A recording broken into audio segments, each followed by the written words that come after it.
Today we're going to be talking about the DPW, or Dual Purpose Wrench. This is a joint product between Forward Controls Design and Revival Defense. The DPW is a hybrid tool that features two primary functions. On one side you have a 3-lug castle nut wrench.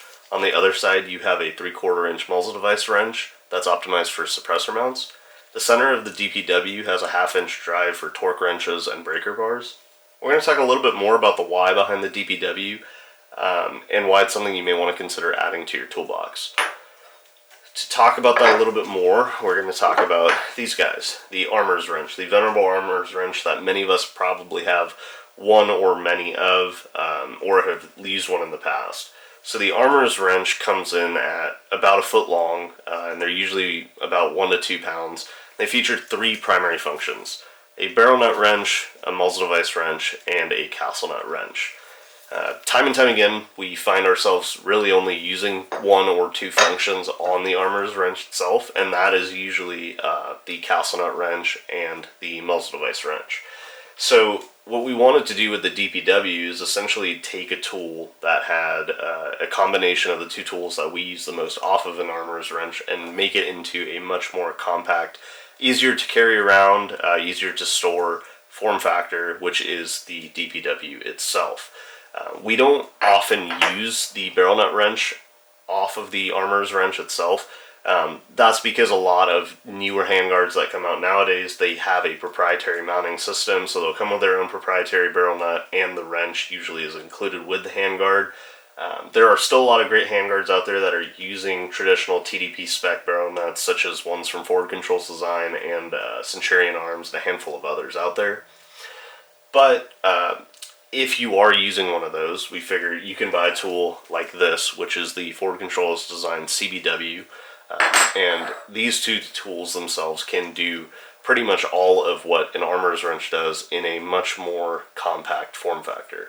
So the DPW itself, it comes in under 4 ounces. It's right about 3.9 ounces. It's machined from a solid block 4140 steel here in America. It's all designed and manufactured in the US. It's black oxide coated, and we also added some contours to the side of the DPW, so it has very soft edges, so it's also very comfortable in your hand to get something started. So while it's not a replacement for an armor's wrench, it's essentially the 2 tools we've used the most off of an armor's wrench that we think most folks also happen to use most often. The DPW castle nut side can be used obviously on castle nuts themselves. This is a Forward Controls Design CN5F. It can also be used with any of our castle lock equipped suppressor mounts, such as this. If you have one on your suppressor, just like this, you can install the DPW or hook it onto the mount, install your suppressor into a vise, get your torque wrench on there, and apply proper torque so that thing won't budge. The muzzle device end, as you can see, it is slightly thinner around there. So we have the flat itself is thinner and then reinforce the sides around it. And what that allows you to do is it allows you to utilize this with both standard A2 style muzzle devices such as this that have a larger flat on the rear, along with suppressor mount muzzle devices. This is a 6315 RF. As you can see there, let's see if you can see the difference here. You have a slightly smaller flat on those. This is a Knights Armament QDC 3-prong, and so what that looks like is if you take the DPW muzzle device end and install it on there, the wrench is not going to extend past the rear of the muzzle device. Why that's important, this is a 3P15 flash hider, is that if you were installing your muzzle device into a very tight space, let's say you're using something like a 13.5 inch handguard, 14.5 inch barrel, you don't have a ton of space behind your barrel when you are installing your muzzle device.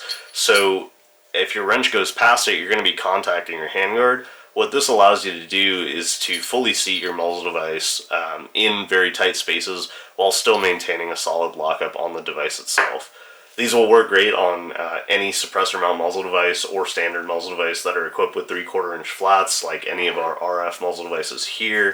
This is a Knights Armament QDC 3-prong or a Surefire 3-prong. The DPW is out now. It's available directly from us at revivaldefense.com, forwardcontrolsdesign.com, and dealers. If you guys have any questions, drop a comment below or shoot us an email anytime.